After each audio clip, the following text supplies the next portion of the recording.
امام حسن علیہ السلام کا جو خطبہ ہے، کہیں تو میں خطبہ پڑھوں؟ گھبرائے نہیں، میں نے کیا میں اتنا مواد دے کر جاتا ہوں کہ ایک چھوٹا سا کتاب بن جائے گا۔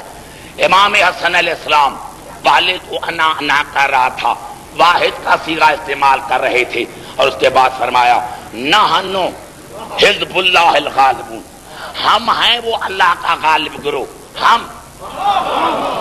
ہم اہل بیت ہیں اللہ کا غالب گروہ، وَنَحْنُ اہل بیت طیبون، اور ہم ہیں رسول کے اہل بیت جو طیب اور طاہر ہیں، گھبرا نہ جانا، اور ہم ہیں وہ رسول کے اہل بیت جو طیب اور طاہر ہیں، وَنَحْنُ عَهْدُ الثَّقَلَيْنِ اللَّذَيْنِ خَلَّفَهُمَا جَدِّي رسول اللہ فی امتی، اور دو ثقلوں میں ہم ایک ثقل ہیں۔ گھبرا تو نہیں گئے؟ اب اس کو میں کلیئر نہیں کرنا چاہتا، آپ سارے پڑھے لکھے حضرات ہیں، اور دو ثقل یعنی ثقلین میں سے ہم ایک ثقل ہیں جس کو نانے رسول نے اپنی امت میں چھوڑا تھا، نانے رسول نے اپنی امت میں چھوڑا تھا۔ وَأَنَا ثَانِيُ کتاب اللہ فی تفصیل کل شیء، اور وہ کتاب، وہ ظرف جس میں کائنات کا علم ہے، وہ ہم ہیں۔ گھبرا گئے؟ دیکھو کتنا بڑا جملہ تھا، میں نے تو کہا تھا کہ آپ کے اس جملے پر بڑا مزہ آئے گا۔ وَنَحْنُ ثَانِيُ کتاب اللہ فی تفصیل کل شیء، اور وہ ظرف جس میں کائنات کے ہر شے کا ذکر ہے، وہ ہم ہیں، وہ ہم ہیں۔ اگر یہ بھی نہیں سمجھا سکا تو پھر آگے والا جملہ سمجھے، لا یاتیہ الباطل من بین یدیہ ولا من خلفہ، اور جو جس کے آگے پیچھے دائیں بائیں شیطان نہیں آ سکتا، وہ ہم ہیں۔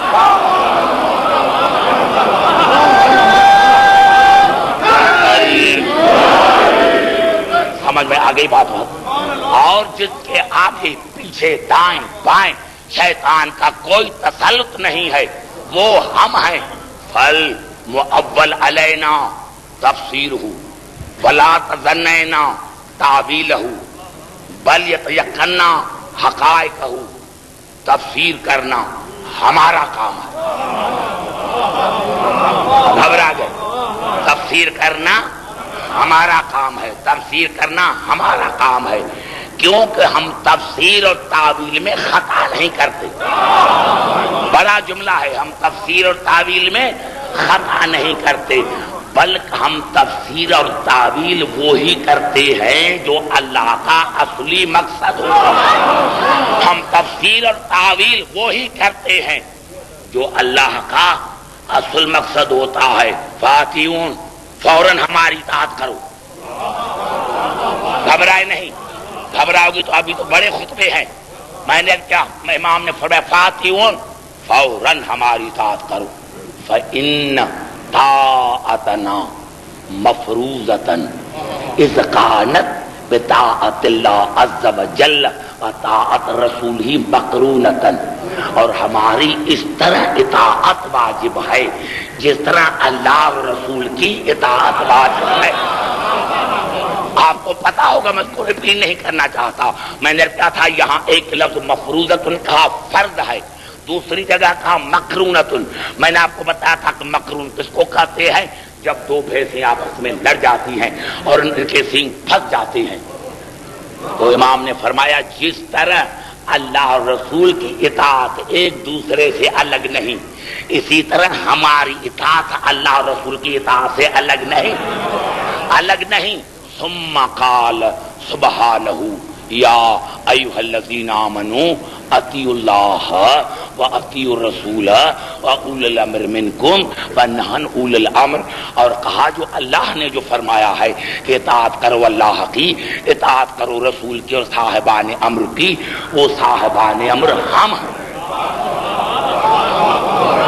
بھائی گھبرا تو نہیں گئے؟ توجہ ہے میری گفتگو پر؟ اب یہاں میں نے کیا کہ کسی نے اپنے زمانے میں دعویٰ نہیں کیا کہ ہم قرآن کو اس طرح جانتے ہیں، جس طرح اللہ جانتا ہے۔ جب ان غریبوں نے دعویٰ ہی نہیں کیا، آپ ان کے پیچھے کیوں پڑے ہیں؟ کیوں پڑے ہیں خامخواہ؟ ان غریبوں نے کبھی دعویٰ ہی نہیں کیا، اور آپ نے ان کے بارے میں اتنی فضیلتیں لکھی، اتنی فضیلتیں لکھی کہ اگر آج ان کو قبر سے اٹھایا جائے اور ان کو وہ فضیلتیں دکھائی جائیں تو وہ دیکھ کر پھر مر جائیں۔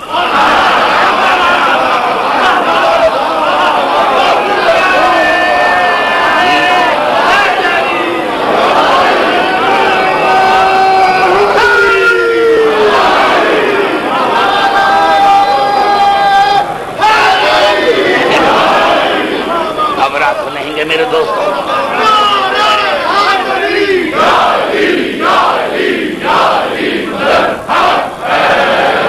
بھائی بات وہ کرو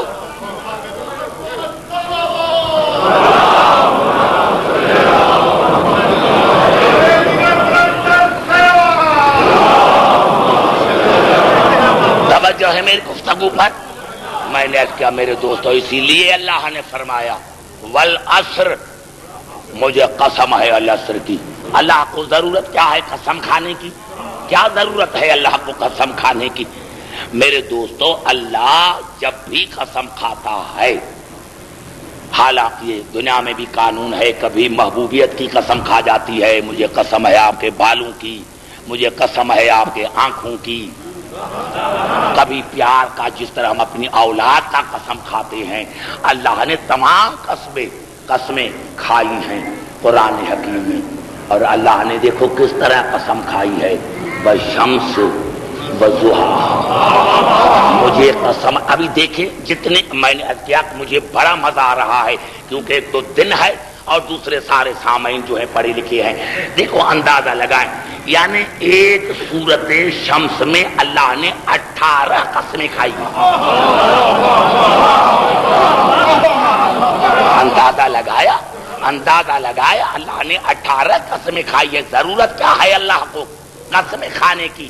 اور قرائے والشمس، مجھے قسم ہے سورج کی، والضحیٰ، اور مجھے قسم ہے سورج کی روشنی کی، والقمر اذا تلاہا، اور مجھے قسم ہے چاند کی جو اس کے پیچھے پیچھے آتا ہے۔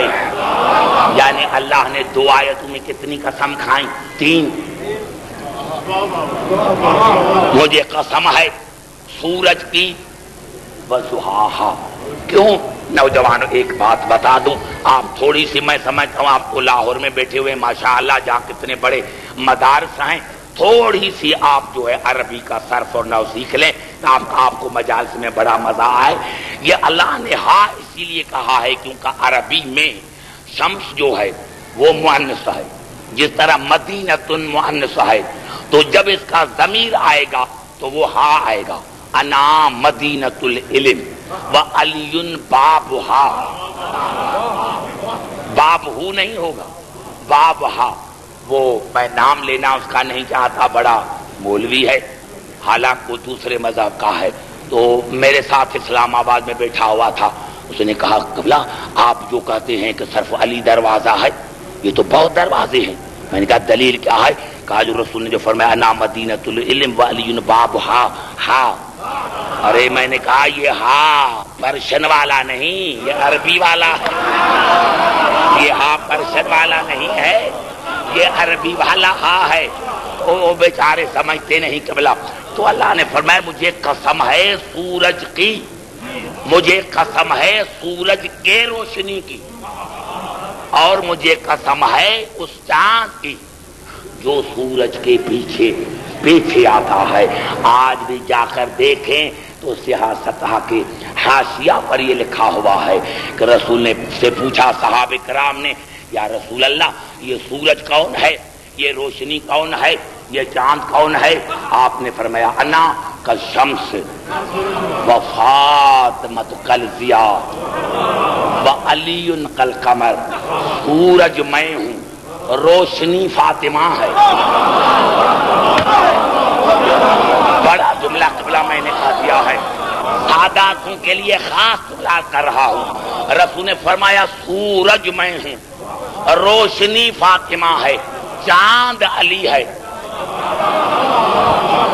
بڑا جملہ ہے. رسول نے فرمایا سورج میں ہوں، روشنی فاطمہ ہے، چاند علی ہے. یا رسول اللہ، یہ فاطمہ کو اللہ نے روشنی کیوں کہا؟ یہ تو ابھی پتہ چلتا ہے میرے دوستوں. موجودہ زمانے میں آدمی سویا رہتا ہے، آنکھ کھلی اور اٹھا، بھائی سورج نکل کر آیا. بھائی آپ نے تو سورج کو دیکھا ہی نہیں، کہا یہ باقی روشنی کائے کی ہے؟ پتا چلا کہ سورج سمجھ میں آتا ہے روشنی کے ذریعے. اگر آپ کو رسالت سمجھنی ہے تو بطول کے دروازے پر آنا پڑے گا.